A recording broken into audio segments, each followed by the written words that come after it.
Welcome back as we're counting with Harley. Here it's Monday, December 7th, 2020, and Harley the Beagle is here to help us learn about United States coins and currency. And we're going to do some fun things today with United States coins and currency. And with us, of course, is we have Santa Bear, and we have this really professional sign that we had put together. This is about USA coins, counting with Harley. Please subscribe. Hit the I can't even say it. Look at that. Hit the subscribe button, and that will allow you to see when we have new videos coming out, and you can tune in and check them out, and hopefully that'll stay right there. Look at that. Oh, can we do it? Can we do it? We're going to put the pen right up on that. You'll know exactly what it says about subscribing and all that fun stuff. So here we have on our table, we have, sorry about the shakiness there. We have some coins. This is a box that used to be $100 in nickels. We'll talk about how there's 50 rolls of $2 each to make $100. We have some pennies. We have some pennies there. Have some dollar coins. These are the old Eisenhower dollar, $1 coins. We'll talk about those. Roll of nickels. There's 40 coins in a roll of nickels, a $2 roll. We'll talk about that. We'll count that out. And of course, $1 bills, George Washington. Oops, someone wrote on the back of that one. I wish it was worth 9. I wish you could just write on the money and make it worth something. Wouldn't that be great? These would all be worth $100 at least. We have some other back here, some quarters, dimes, nickels, and pennies. We'll count out how much makes a dollar. A couple of $10 bills here. Try to get some change at the store today. All they had were 10s. Wanted to show you a 5. Has Abraham Lincoln on it. It's pretty cool.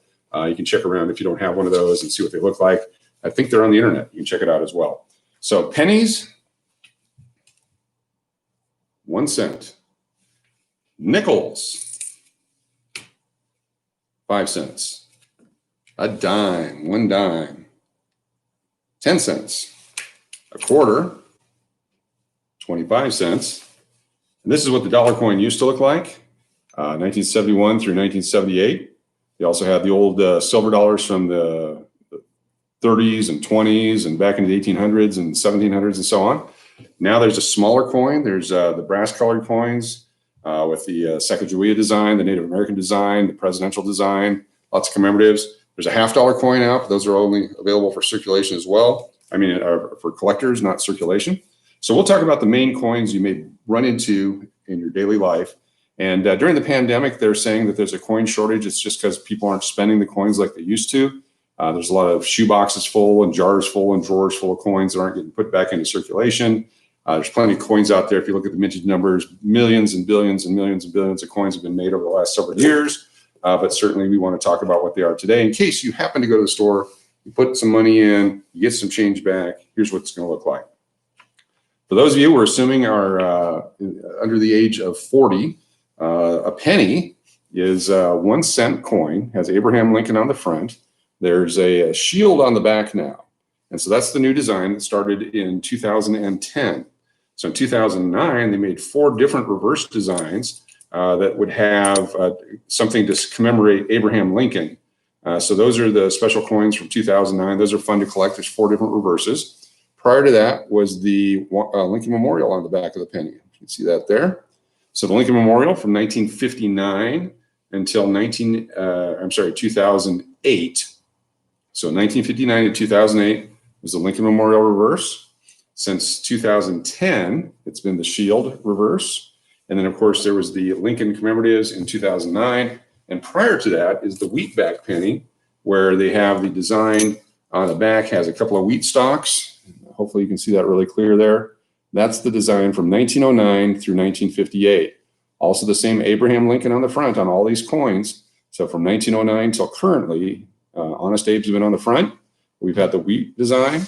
We've had the Lincoln Memorial design. We've had the 4 Lincoln commemorative design. And of course, the new shield, which is on your current coinage. So as you go through your coins and see the different reverses on it, you'll have a general idea what the age is. Another thing about the penny is in 1982, they changed the composition from mostly copper to a zinc with a copper coating. So 1982, there's 7 different varieties of pennies that were put in circulation. There's the Philadelphia that has no mint mark. There's the Denver that has a little Denver mint mark, a little D under the date. So the Philadelphia would not have a D. This one has a D, so this would be a Denver. And then there was the variety that was made with the original copper. Then there's a variety made with the zinc. There's a large date and a small date variety. So there's lots to collect in 1982. There's lots to collect in 2009. There's just lots to collect in this series. So if you're going to collect them, that's great. If you're using them to spend at the store, you want to know what the value is. It takes 100 of these to make $1. So 100 of those pennies equals one of these. So imagine trying to put 100 of those on there. There's a lot more pennies than the dollar bill. So that's why we carry the dollar bill. It's a lot lighter, does less wear and tear on your pocket or your purse or whatever you keep it in. But certainly when you have to make change or there's tax or whatever's involved in your purchasing, that's what the penny's for. There's been some movements to try to get rid of the penny. Well, probably raise prices, take away from collectors, and think about all these that you find on the ground as you're walking around. Isn't that fun? All right, second up is nickels, Jefferson nickels. So Thomas Jefferson is on the front of the nickel. Got a couple of different designs on the obverse. So you have the new modern design, which was started in 2006, 2005, and 2004. There was the Lewis and Clark commemorative nickels. 2006 and on, it has the new Jefferson reverse or obverse and the same reverse, Monticello reverse there. 2009 again is a great year to collect. They're hard to find, but this is worth 5 cents. So a nickel is 5 cents, so it's equal to 5 of these pennies. Now back in the day, the penny was huge and the nickel was small, and the penny was big and the nickel was small. But that's back when you could buy a lot of stuff for a penny. Nowadays, not so much with inflation and all those things that happen in life. So 5 pennies equals a nickel, which is why we carry the nickel, so we don't have to have all 5 of these. For those of you watching around the world, and I do appreciate it, we have a lot of viewers from various countries around the world. It's amazing to me. Thank you for tuning in. Hopefully this is educational for you as well. I know that there's all different types of monies. There's all different types of currency and coin around the world. I collect that. We'll do a video on all the foreign coins that I have. I love the culture of different countries. I love a lot of their money has different technologies and farming and agriculture and leaders of their country on them. It's a great way to learn about the world. So that'll be a whole different video. Be sure to subscribe and like. When you subscribe, as we do these new videos, they'll pop up. You have a chance to see the one on foreign coinage. All right, have we done the dime yet? No. Okay, thanks. So the dime is the Roosevelt dime, and on the back is that. There's a flame and a couple of those olive branches. On the front is Roosevelt, and these started in 1946, and they go currently. The differences that there have been in this series is up until 1964, many years ago, they contain 90% silver. Since 1965, they're made out of a copper and a nickel composition. In 1996, they had a W mint mark put on one of the dimes. It was a commemorative coin, a special coin for that year only. Or otherwise, it's either got no mint mark, which means it was Philadelphia. In 1980, they put the P mint mark, which started to signify from Philadelphia since 1980. And then the D, of course, is from Denver. And occasionally, you'll find an S mint mark that came out of a proof set that got broken open and put into circulation. So there's a P, a D, an S, or nothing on them. One of the interesting things about the nothing on them's, and I don't know if that's the official coinage term, but in 1982, they were supposed to have the P mint mark for Philadelphia. And those coins are kind of scarce and hard to find and a lot of fun. And so if you find a 1982 with the P mint mark, that's really cool. Put that aside. If you find a 1982 without a mint mark, there's estimated 11,000 were made without a mint mark, many of which I believe it was Ohio where they all ended up. And one gentleman ended up with most of them, but those sell for much more money depending on conditions, several $100s down to, if you just had one like this in this condition where it's been circulated a bunch, probably worth at least $100, if not more at this point. Very scarce coin, but you can still find them possibly in your pocket change because this is a design that not a lot of people look at. But as you're getting change, take a look at the date, look at the mint mark. It's a 1982 without a mint mark. Set it aside. Make sure someone checks it to make sure it's real. But that's a fantastic coin that you can find. Also, the 2009 Philadelphia with the P or the Denver D. Put all those aside. Very low mintages based on other things. There'll be in other videos. We'll talk all about that.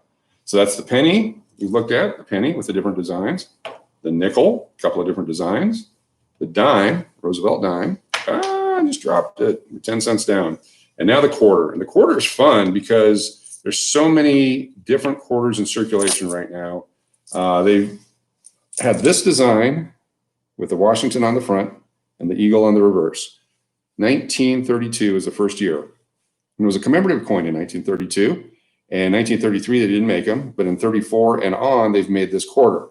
So 1932 is the first year of it. 33, there was no quarters, and 34 on, the same design. There's a lot of great scarce dates in there that are fun to collect. The 32 from Denver and the 32 from San Francisco, which were issued for circulation. Both very low vintage, very highly collectible. Since 1999 was the first year they started with the state commemorative coins. So this here is the Texas coin. And so there's 50 different coins with the new Washington design on the front, and then the state on this side here. This one just happens to be the Texas one with the big star on it. In 2009, they issued the territory coins as well as the District of Columbia.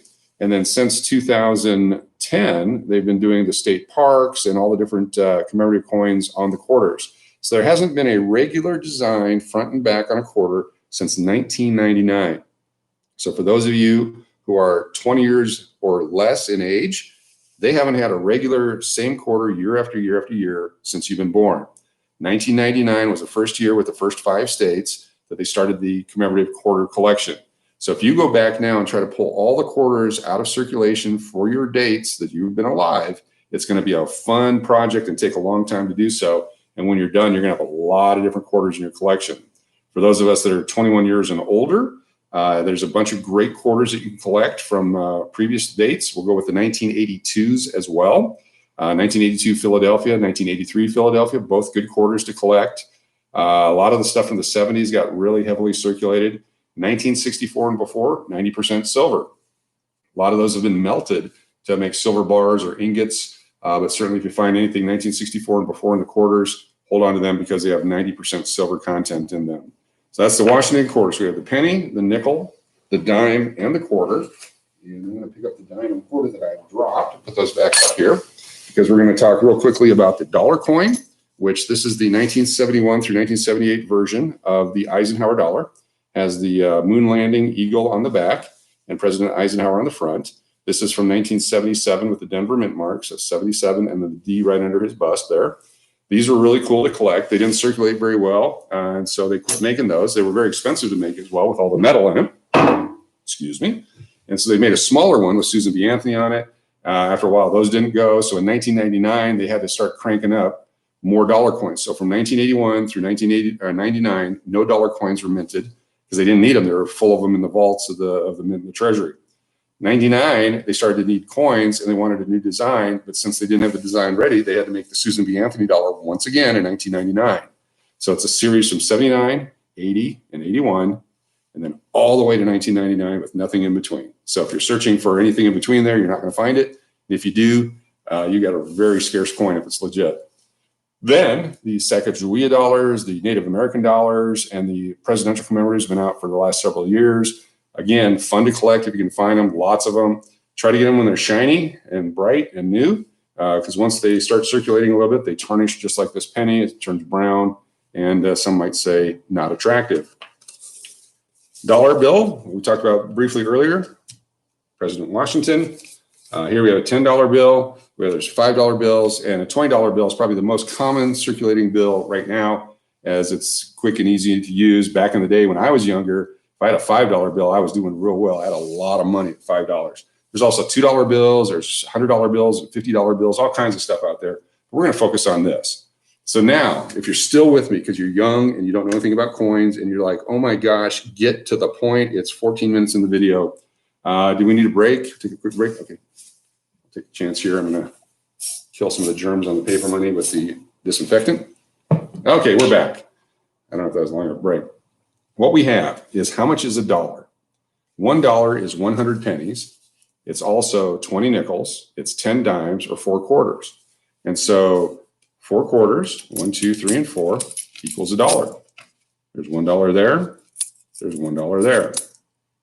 $1, $1. There's 20 nickels in a dollar. So let's take a look at 20 nickels. There's 5, 6, 7, 8, 9, and 10. 11, 12, 13, 14, and 15, 16, 17, 18, 19, and 20. That whole stack is 20 nickels. That's also a dollar. So $1, $1, and $1. You make a dollar with 3 quarters, 2 dimes, and 1 nickel. So you have 25, 50, 75 cents, 85, 95, and $1. 3/4, 2 dimes, and a nickel. If you don't have 2 dimes and you have a couple extra nickels, so now you can do 3/4, 2 nickels, a dime, and 5 pennies. That's also $1. When you buy something, if you buy a penny piece of gum, which is now a dime, but let's say it's a penny because I'm really old. Back in the day when it was a penny, you would give them $1 and you get 99 cents back. So that'd be 25, 50, 75 cents with the quarters, 85 cents with the dime, 90, 95, 96, 97, 98, and 99. So they can't give me $1 back because I just spent a penny out of my dollar. So there's my 99 cents change. What else can we do? There's $2 in a roll of nickels. That means there's 40 coins in a roll of nickels. When you go to the bank, they don't like all this if you're going to deposit your money. But if you take the time to roll them up, and the banks will give you the rollers free if you ask for them. You can also buy them at any of the stores, Walmart, Sam's Club. They all have them for sale, any of the office supply stores. Roll them up, $2 per roll. There should be 40 coins in there. They're about that big. And then they're easy to deposit back into the bank. If you're young and you have a chance to put some of this money aside, or you find them on the ground, and you're putting them in your drawer, or you got a jar full of coins, it's great every once in a while to roll them up, put them in the bank, and then start over again. Or some people, like me, I like to actually collect the coins. So I will go through and I'll take a look at the dates first. If there's something I don't need, or if it's damaged or something, I'll go and put those back in the bank. Here, look at this. This has got the Lewis and Clark peace design on the reverse. I don't know if you see the 2 handshakes. That's when Lewis and Clark were shaking hands with Native Americans. This is 2004. And that's got the original Jefferson on the back, and then the commemorative on the front, the Jefferson, sorry, and the commemorative on the back. Well, that's paper money. That's coin money. Just a quick, brief introduction to it. If you're a younger American, currently right now, not a whole lot of coin is circulating, but don't you fret because it's out there somewhere. If you'd like to collect coins, there's a great way to do it. Whatever your age is, you were born a certain year. Start from then and collect till now. A little bit older, more to collect. If you're younger and you want to go back even further, that's great. I was born in 1963. I'll let you do the math on how old I am. 1963, so I collected coins from 1959 and older my whole life, and that's never changed for whatever reason. 1959 and older, I collect everything. I also collect a lot more stuff now, like the 2009s and the 1982s and all that, but if it's 1959 or older, no matter what, it goes into my box and I keep it forever. Anyway, that's coins. That's American currency. For those of you around the world, thanks for tuning in. I hope you learned something. Enjoy your currency, learn from it. A lot of countries do a real good job of educational information on their coinage. It's a great way to learn about your heritage, your culture, what your economic output is, any kind of other cultural things that are significant about your country, and it's a way to share it with the rest of the world. Thank you so much for tuning in. We'll see you on the next video as we do some counting with Harley. That's Harley the Beagle. He's the guy bringing us the show, along with Santa Bear for now. It's that season here in the United States of America. Enjoy your day, be safe, be healthy, and have fun collecting.